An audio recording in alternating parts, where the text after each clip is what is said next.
Good morning students, welcome to online classes provided by MDN Public School Kalayat.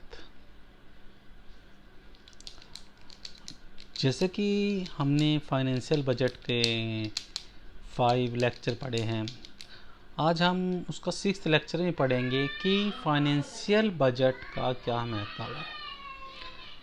इससे पहले मैं एक विद्यार्थियों से बताना चाहता हूँ कि जो मैंने एग्ज़ाम देखा है +2 का, आप लोगों ने जो एग्ज़ाम दिया है आपका सेकेंड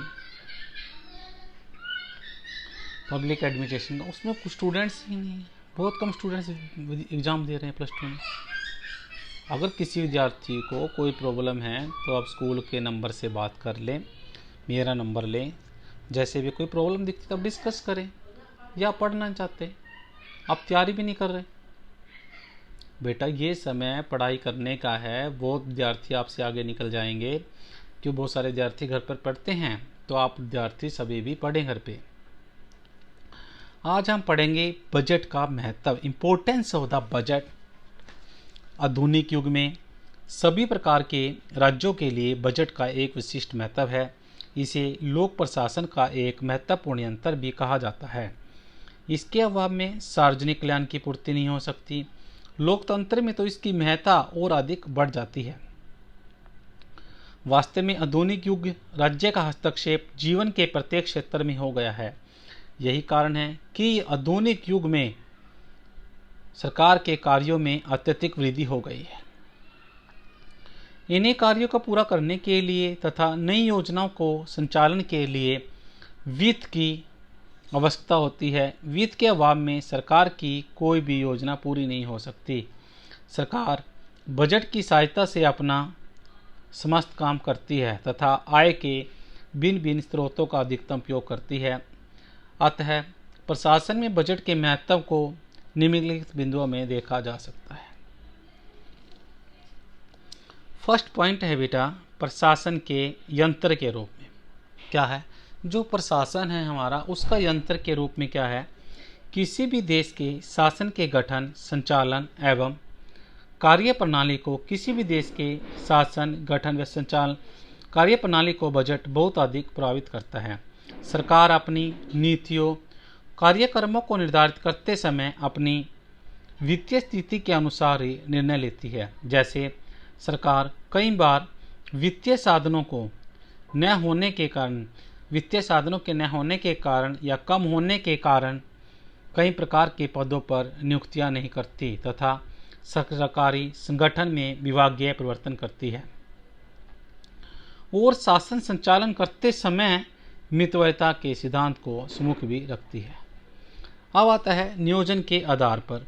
वो नियोजन क्या है बेटा, पहले से बेसिक ऑफ प्लानिंग बनाना। सरकार द्वारा नियोजन को आर्थिक एवं विकास का माध्यम अपनाए जाने के कारण नियोजन एवं बजट में एक आपस में बहुत बड़ा संबंध है। अनेक प्रकार की योजनाओं का निर्माण, देश की आवश्यकताओं की पूर्ति वित्तीय साधनों को सम्मुख रख कर किया जाता है। उन्होंने क्या कहा, जो अनेक प्रकार की योजना है उनका निर्माण, देश की आवश्यकताओं के वित्तीय साधनों को सम्मुख रख कर किया जाता है। देश की वित्तीय क्षमता का ज्ञान देश के बजट से होता है। अतः बजट ही इन योजनाओं का आधार भी होता है और उनकी सफलता में सहायक भी होता है। सामाजिक एवं आर्थिक नीति के आधार, किसी देश की सामाजिक एवं आर्थिक नीति, जो कोई देश है उसकी जो सामाजिक है और आर्थिक नीति है, किसके ऊपर निर्भर करती है बेटा, बजट पर। क्योंकि बजट में ही सरकार की सामाजिक एवं आर्थिक नीति की घोषणा भी की जाती है और संसद द्वारा स्वीकृत किए जाने के पश्चात उसे लागू किया जाता है। सरकार के द्वारा बजट में ही अपनी कृषि, औद्योगिक, आर्थिक, कर संबंधी नीतियों की घोषणा करती है, जिनका देश के उत्पादन, उद्योग, कीमतें, श्रमिक दरों एवं रोजगार आदि का विशेष प्रभाव होता है। इसी प्रकार इसका देश की सामाजिक स्थिति, आर्थिक उत्थान पर विशेष प्रभाव होता है। अब बात करते हैं बेटा, बजट सरकार की जो प्रशासकीय गतिविधियां हैं, बजट सरकार की प्रशासकीय गतिविधियों को भी नियमित करता है।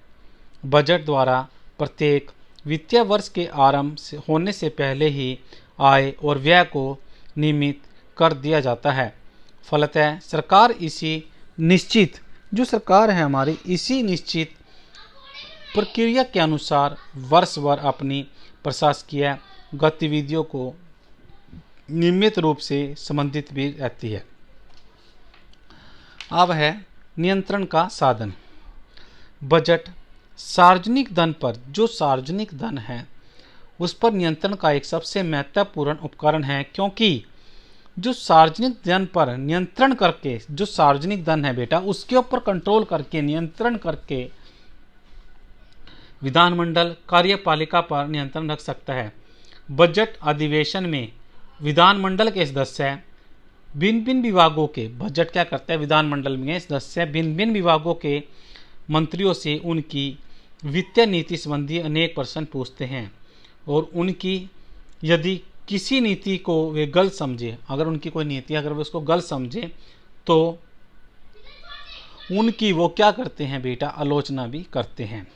यदि सरकार द्वारा प्रस्तुत किए गए बजट को विधानमंडल अस्वीकार कर दे तो सरकार को त्यागपत्र भी देना पड़ता है। उसने क्या कहा, अगर विधानमंडल द्वारा उसको अस्वीकार कर दे तो सरकार को त्यागपत्र भी देना पड़ता है बेटा।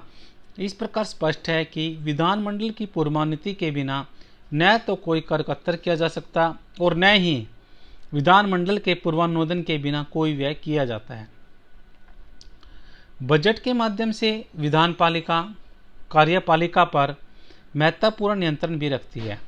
इस प्रकार बजट प्रशासन का एक प्रमुख यंत्र है जिसे किसी देश की सामाजिक आर्थिक योजना का निर्माण एवं क्रियान्वयन का आधार कहा जाता है।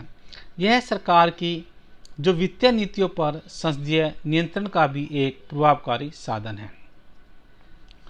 जैसे कि आज हमने पढ़ा है बजट के बारे में, आप सभी ने पढ़ लिया बजट का महत्व है। अब आप एग्जाम के अच्छे से प्रिपरेशन भी करें बेटा। देखो क्या है, पहला पॉइंट पढ़ा, प्रशासन के यंत्र के रूप में नियोजन का आधार, सामाजिक एवं आर्थिक नीति का आधार, बजट सरकार की प्रशासकीय गतिविधियों को नियंत्रित करता है, नियंत्रण का साधन भी बजट करता है। Thank you, have a good day. सभी विद्यार्थी अपने घर पे रहें, अच्छे से पढ़ाई करें और अच्छे से अच्छे अंक प्राप्त करें। आप एग्ज़ाम जरूर दें, सभी प्रिय विद्यार्थियों, आप सभी एग्ज़ाम जरूर दें। आप एग्ज़ाम में इंटरेस्ट ही नहीं ले रहे, मैंने देखा है पब्लिक एडमिनिस्ट्रेशन में, हिस्ट्री में बहुत सारे बच्चों ने एग्ज़ाम दिया।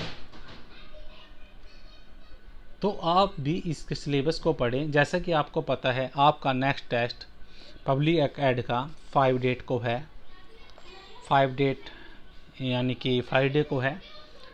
और थर्ड टेस्ट का सिलेबस है वो मैं आपको फिर एक बार बता भी देता हूँ कि क्या सिलेबस आएगा। थर्ड चैप्टर जो आपका रहेगा वो रहेगा बजट। बहुत सारे क्वेश्चन इसी लेसन से बनाए गए हैं। 20 आपने इतनी बार पढ़ भी लिया है, उसके बहुत सारे लेक्चर भी आपको डिस्कस किए गए हैं, तो आप उसकी अच्छे से तैयारी करें। और आपकी बुक से ही एक टेस्ट बनाया गया है। सिर्फ इसमें डिफरेंस क्या है कि जो मैं ये टेस्ट बना रहा हूँ आपके, वो थोड़े से क्वेश्चन बुक से ले रहा हूँ ऑब्जेक्टिव टाइप। कारण यह है कि जो +2 क्लास है, मैं देख रहा हूँ बहुत सारे पेपरों को कि वो एनसीईआरटी बुक्स उठाते हैं ऑब्जेक्टिव टाइप के लिए, ना कि गाइड। तो आप बुक्स भी पढ़ें और रीड भी करें। Thank you, have a good day.